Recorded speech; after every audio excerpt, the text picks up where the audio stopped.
अस्सलाम वालेकुम। आप देख रहे हैं पाकिस्तान न्यूज़ HD और मैं हूं नासिर महमूद मलिक। अब नज़र डालते हैं आज की ताज़ा तरीन खबरों पर। खबर शामिल करते हैं सिल्लांवाली से। सिल्लांवाली बेनज़ीर इनकम सपोर्ट प्रोग्राम के तहत इमदाद लेने वाली खातून का HBL बैंक सिल्लांवाली के खिलाफ एहतजाज।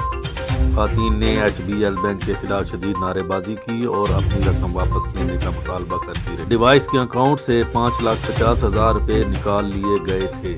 HBL बैंक की तरफ से कोई भी एक्शन ना लेने की वजह से मजबूर होकर तमाम खातून और तहसील के रिटेलर्स ने कमेटी रोड ब्लॉक करते हुए HBL के सामने धरना दिया और HBL कनेक्ट के जोनल मैनेजर और HBL बैंक के खिलाफ नारेबाजी करते हुए अपनी रकम की वापसी का मुतालबा किया, जिस पर HBL बैंक के मैनेजर ने आला हुकाम से बातचीत करके मामला चंद दिनों में हल करने की यकीन दहानी करवाई, जिसके नतीजे में खातून और रिटेलर्स ने अपना धरना ख़त्म कर दिया। अस्सलाम वालेकुम रहमतुल्लाहि व बरकातहू।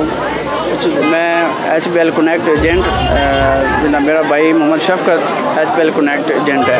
ठीक है, 14 तारीख का वाक़या है। हमने जब ये ट्रांच रिलीफ हुई है, हमने स्टार्ट किया है, उससे पहले दिन का ये वाक़या है। ठीक है, हमने ये 3 बजे तक सिस्टम चलाया। 3 बजे हमारे BDO साहब आए, उन्होंने कहा है कि ये सिस्टम बंद कर दें, ठीक है, और ना ये बीपीओ को घर भेज दें, क्योंकि बैंक में जो पेमेंट आपने ट्रांसफ़र की थी सुबह वाली, वो स्टक हो गई है। इस वजह से फ्रेंचाइज में आपने पेमेंट ट्रांसफ़र नहीं करनी। या फिर ये ईमान कस्टमर सर्विस है या शहीद रोड पर, वहाँ पर हमने कहा जी वहाँ से कोड लगा लेते हैं, ठीक है, वहाँ से पेमेंट ले जाते हैं। जो गांव की बीवियाँ हैं उनको तो कवर करें। ठीक है, जब हमने वहाँ कोड लगाया है तो वहाँ 0 बैलेंस था, ऑफिशियल बैलेंस।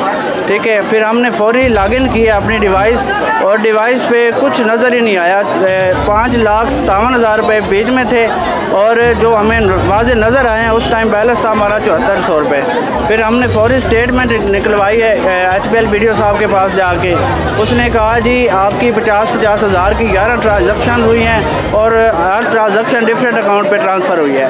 हमें इनका इंसाफ चाहिए, ये पैसे कहाँ गए हैं हमें नहीं पता है। हमें ना लॉगिन का मैसेज मिला है, ना हमें जनाब ये ट्रांजेक्शन कहाँ गई हमें ना उसकी अपडेट आई है। वैसे हम 500 का ATM लगाते हैं तो हमें फौरी मैसेज आ जाता है, हम लॉगिन करते हैं फौरी मैसेज आ जाता है। इसके ज़िम्मेदार हैं, हमने फौरी ZM साहब को कॉल किया है, कामरान साहब हैं, ठीक है, उसने कॉल सुनना तक गवारा नहीं समझी। ठीक है, हम BDO साहब से भी कॉल करवाते रहे, उन्होंने भी कोई एक्शन नहीं लिया। उनके दानिश साहब को कॉल किया है, उसने भी कोई एक्शन नहीं लिया। हमने 24 घंटे वेट किया। 24 घंटे के बाद फिर हम BDO साहब के पास पेश हुए कि सुनाओ आपके ZM साहब ने कॉल उठाई है, हमारे ZM साहब ने कॉल उठाई है या नहीं। तो फिर हमें कोई अच्छा रिस्पांस किसी ने भी नहीं दिया।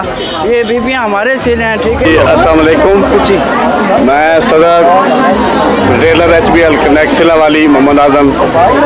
हमारा जो वरियन है वो बेसिकली जो बैंक का है वो वरियन किया जाए। ये फैक वरियन से ये सारे काम हो रहे हैं। जो हमारे रिटेलर का बैलेंस रिजेक्ट हो गया है, इसके भी कनेक्ट HBL कनेक्ट वाले जिम्मेदार हैं। अगर BBA के हम जिम्मेदार हैं तो हमारा भी तो कोई जिम्मेदार होना चाहिए ना, कि हम किसकी बुए पे जाएं। BBA तो हमें कहती है कि हमारे पैसे दो, इसलिए हमारे अफसरान बाला से ये मुतालबा है कि हमारा भी तहफ़्फ़ुज़ किया जाए, हमारे सिस्टम को सही अपडेट किया जाए, जो असल वरियन है वो चलाया जाए। जो ये रिटेलर का अपना बैलेंस हो रिजेक्ट हो गया, ये वापस किया जाए। हमारे जितने भी HBL कनेक्ट के हैं अपना अफसरान बाला, हम उससे गुजारिश करते हैं कि मेहरबानी करके अब शफकत करें, हमारी डिवाइस को जो असल वरियन है उस पर चलाएँ और खुद अपडेट करें। हमें पैसे देकर वरियन कराना पड़ता है। हमने सिक्योरिटी दी हुई है, वो कनेक्टर काम है कि वो खुद आप वरियन करके दे। हम दुकानों पे फिर रहे होते हैं, वरियन अपडेट नहीं होता। ये भी परेशानी है। ये अफसरान बाला मेहरबानी करके हमारी दूर करें और ये जो आवाम दलील हुई है इसका मसला हल करें। शुक्रिया।